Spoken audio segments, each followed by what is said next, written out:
Good morning, শুভ দোল পূর্ণিমা বন্ধুরা। দোল পূর্ণিমাতে তোমাদের অনেক ভালোবাসা, বড়দের প্রণাম, ছোটদের অনেক স্নেহ ভালোবাসা দিয়ে আজকের ব্লগটা স্টার্ট করলাম। ঘুম থেকে উঠেছি, এখন বাজে 5:30।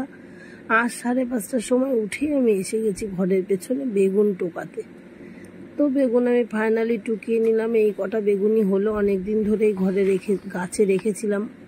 এপাশে বরমশাই নারকেল ছাড়িয়ে দিচ্ছে, আর ওপাশে গাছ থেকে দুটো পেঁপে পারলো বরমশাই।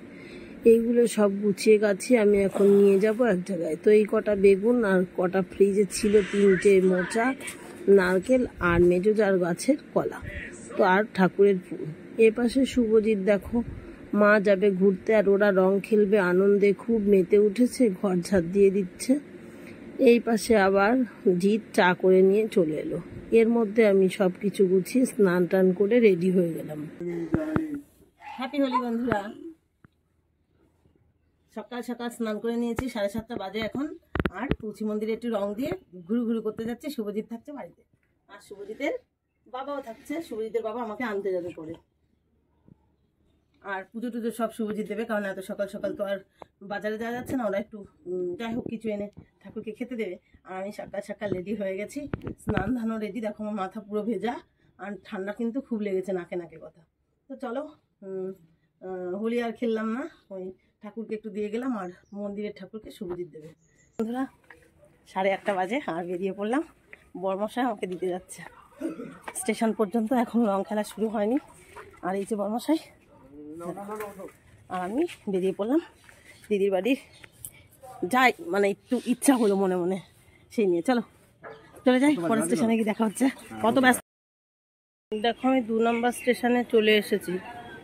আর শুভজিতের বাবা ওই যে প্ল্যাটফর্মে টিকিট কাউন্টারে টিকিট কেটে দিচ্ছে আমার জন্য। ওটাই ঠিক, বাবু যেটা ধরলো 8:37, আস্তে আস্তে ওইটুকু সময়, এত হুটো পাটা করে আসলাম। 9:45, 9:10 বাজবে।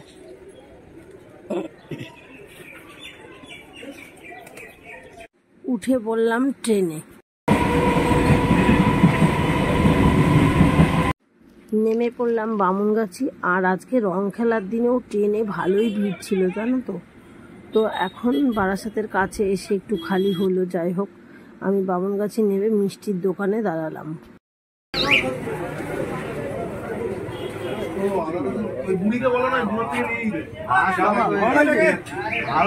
ঘাটটার মধ্যে অনেক কষ্ট করে 100 টাকার মিষ্টি নিয়েছি।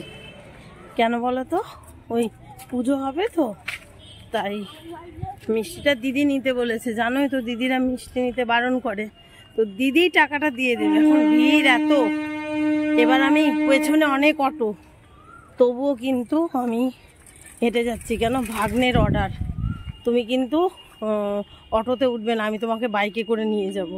ওই জন্য একটু একটু হেঁটে যাচ্ছি। ওই দেখো স্টেশন, আর ওই দেখো অটো কত দাঁড়িয়ে রয়েছে। তো চলো সামান্য একটু হেঁটে নিই, ভাগ্নে নিয়ে যাবে এক্ষুনি আমাকে। বলতে বলতে আমি চলে আসলাম দিদির বাড়ি। আর দিদি নারায়ণ ঠাকুরের জন্য আসন পেতে রেখেছে, আর পুজোর সামগ্রী গুছিয়ে রেখেছে। এই যে দৈত্যতে করে আমি চলে আসলাম খুব তাড়াতাড়ি। হাত পা ধুয়ে উঠে পড়লাম। বড়জা বসে রয়েছে দেখো, সঙ্গে সঙ্গে বড়জা চা করে দিল। দিদির চা কই? দিদি, বড়দি, দিদি খাবে না? ও, উনি একবারে নিরুদ্ধারা। তুমি খাও। আমার যেহেতু আসতে দেরি হয়েছে, সব কাজ বড়দি আর ছোটদি করে ফেলেছে। আমি এখন মালাগুলো বড় বড় এনেছে, তাই ছোট ছোট করে নিচ্ছি কেটে কেটে। আর দিদি ওপরে পুজো দিতে গেছে।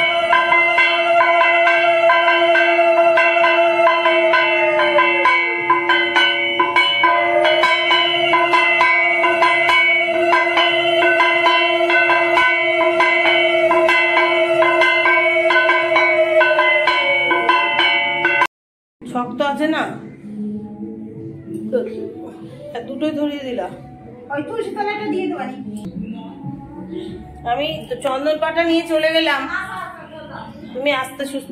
নারায়ণ ঠাকুর পুজো তো তোমাদের আগের ক্লিপেই প্রথমেই দেখিয়েছি। তো এখন পুজো শেষ, সব ঠাকুরের উদ্দেশ্যে যে পঞ্চ আবির দেওয়া হয়েছিল, সেই আবিরটা এখন ঠাকুরমশাই আমাদের সবাইকে দিয়ে দিচ্ছে। আর আজকে খুব হ্যাপি মনে হচ্ছে, ঠাকুরের রং পেয়ে মনকে খুব খুশি মনে হচ্ছে।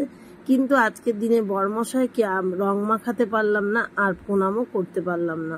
সকালে সকালে চলে আসলাম, তার জন্য রং মাখালাম না। এপাশে পুজো হয়ে গেল, মেয়ে আর জামাইয়ের উদ্দেশ্যে পুজো করার কথা ছিল, তো পুজো কমপ্লিট। এপাশে মেয়ে রান্না করে ফেলেছে তরকারি আর খিচুড়ি। খিচুড়ি খেয়ে আমার তো একদম হাইডাই করতে শুরু হয়ে গেছে। পাড়ার সবারও নিমন্ত্রণ ছিল, সবাই খেলো, পরিবেশন করলো। আর এপাশে দেখো আমি একটা কাজও করিনি, ননদ সব বাসন টাসন ধুয়ে গুছিয়ে নিয়েছে ঠাকুরের। আমি শুধু প্রসাদগুলো দিয়েছি সবাইকে। আর এখন সন্ধ্যা হয়ে গেছে। শুভ সন্ধ্যা বন্ধুরা। মেয়ে জামাইকে নিয়ে একটুখানি বেরোলাম। এই যে বরমশাই এসেছে দুপুরবেলায়, একটু যাচ্ছি আশ্রমে।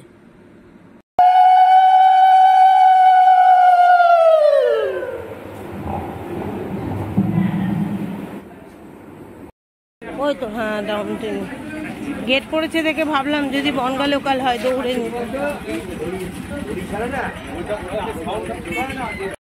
দেখো বরমশাই সারাদিন দেখাতে পারিনি, এসছিল দুপুরবেলা এসছিল আমাকে নিতে। আর এখন সন্ধ্যা হয়ে গেল, মেয়ে জামার সঙ্গে একটু ঘুরলাম। দুটো পরপর ট্রেন বেরিয়ে গেল, জানি না কোন ট্রেন। আর দেখো রং কিন্তু টেনেও তুলতে পারিনি সাবান দিয়ে। তো বরমশাই বলছি যে বরমশাইকে রেখে আমি এবার খুব রং খেললাম, সেই কথা বলছে। আর বাচ্চা মানুষের মতো আমি মুড়ি আবদার করেছি যে আমি মুড়ি খাবো, তো মুড়ি কিনছে বরমশাই। বাচ্চা দেখে চোখে এরকম মুড়ি, বাবা তাকাও আকাশের দিকে, বৃষ্টি না চলে আসে। দাও টাকাটা দিয়ে দাও মাসিমাকে। মুড়ি খেতে খেতে বরমশাইয়ের জুতো নেই, একটা জুতোও কিনে ফেললাম। কদিন ধরে বলো জুতো কেনার সময় নেই, জুতো কেনার সময় নেই। দেখো আজকে ঝোঁকের বছর হয়ে গেল। এখনই ট্রেন ঢুকে গেলে আর হতো না। মুড়িটা পুরো স্বাদ করে খেতেও পারলাম না, চলে আসলো ট্রেন। আর ট্রেনে আজকেও কত ভিড় জানো, বসার জায়গা নেই।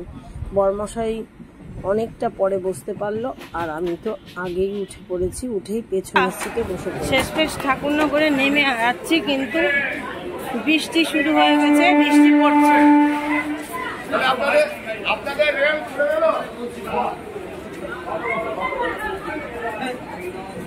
নিজের গৃহে ঢুকে পড়লাম এখন, বৃষ্টি টপ টপ করে পড়ছে। আর বরমশাই সেই আমাকে জোর করে চালিয়ে নিয়ে চলে এসছে। বৃষ্টির শব্দ তো পাচ্ছি।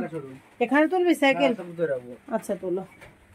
তো চলো, এই যে সাইকেল তুলে দিচ্ছে। আর একজন কোথায়, বড়বাবু কোথায়?